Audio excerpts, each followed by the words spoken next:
Bienvenue sur 28actu.net. 28actu.net, l'information livrée minute par minute.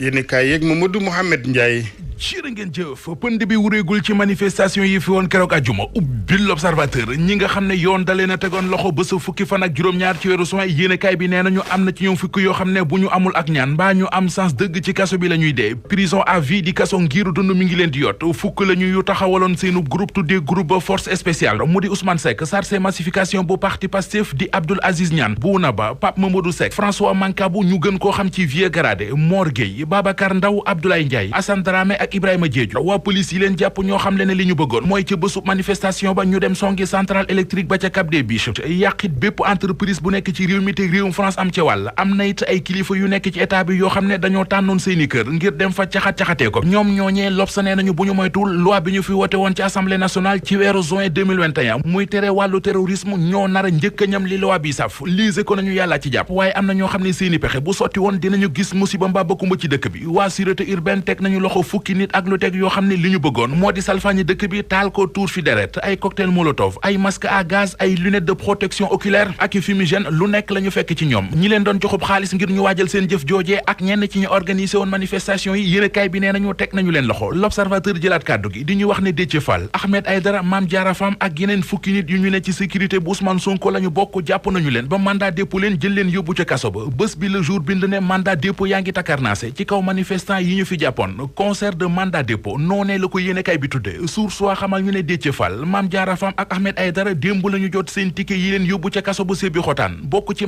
manifestation bu ñu autorisé wul ak turbale ordre public bi yi mooy tuuma yi ñu gàll ci seenu ndodd Les Échos nañu Déthié Fall ak Mame Diarra Fam ak Guy Marius Sagna tey ji ci lañ leen di atte Ahmed Aïdara àjjuma la ñu koy atte ca tribunal flagrant délit réew mi quotidien nañu ci xëtamu njëkk Ahmed Aïdara ak Déthié Fall ak Mame Diarra Fam ñoo nga ca kaso ba Idrissa Goudiaby di xale bu góor bi ñu dañu ko faat ca manifestation yi woon ko rek ci Ziguinchor Soleil national nee nañu autopsie bi nga xam ne kër docteur def nañu ko ci ab néewam la autopsie ba wax moo di waa ji arme blanche la ñu ko rey maanaam jaasi walaw sémmiñ ku sa gémmiñ di nàcc wala fi nee nañu doo wax jàmm le témoigné nañu moo taxit waaye Yewwi Askan Wi jug nañu takku ba dëgër ngir seen yenn leader yi ñu téye ci kaso bi ñu génne leen Sud Quotidien nañu waaye Yewwi Askan Wi li ñu fas yéene moo di delloo buum ca boy boy ba Ousmane Sonko ki gaayam nee nañu àjjuma ñaar fukki fan ak juróom-ñeent ci weeru juin danañu manifesté waat source waa nañu Ousmane Sonko nee na bu bés ba Macky Sall dana ko jàpp tëj ko ci kaso bi mbaa mu rey ko waaye kenn munta wax ba du génn këram Le Quotidien ne ko yamu ca nee na li mu bëgg moo di ñu tànn ay bés yoo xam ne bu ñu ca yeggee képp ku àndul ci ni Macky Sall di doxaleek ni mu yore réew mi da ngay génn yore sa bool mbaa sa kubéeri cin mbaa say xotti poti weñ di ko tëgg 8h ci guddi ba 8h10 concert de casserole ñu def roube national journal L'Info nañu waa coalition Yewwi Askan Wi ñoo ngi organiser seenu riposte concert de casserole ak ay cornet auto la ñu koy dooree suba ci àllarba ji 20h ba 20h10 ñëpp génn ñu def roube national ajjuma ñaar fukki fan ak juróom-ñeent ci weeru juin ñu amalaat ab rassemblement bu mag boole kook nag saisir juridiction internationale yi le mandat jëpp ne waa Yewwi siiwal nañu seen plan d'action bi ñu nas ngir njattante ak Macky Sall ak nguuram Macky Sall ak nguuram direct ci news nee nañu kii di Aminata Tall taal na leen ba ñu tàkk jëppét ci am ndaje mu doon amal ak ay militant nga moom Aminata Tall fa la xam leen li xew Sénégal mënees na koo tudde lu nekk ba mu des ay élection mu ne bëgg-bëggam moo di dund ci am réew moo xam ne kenn du fa salfaañi démocratie ba ci la tribune mu ne ñu fa li xew ci réew mi ci géopolitique bi ak xët-xët yu bari yi fi am kenn waralu ko ku dul Macky Sall la Sénégal nañu waaye moom Aminata Tall lu mu taal Macky Sall ko nguuram rek Dame Diop ministre formation professionnelle xam na ko lu ñu toll lu mu wax Macky Sall ko régime am yéenekaay bi nee nañu Dame Diop tontu na ko ca ba wis ko moom Dame Diop ministre formation professionnelle mi ngi ci xët mu njëkk l'Observateur waaye ci beneen anam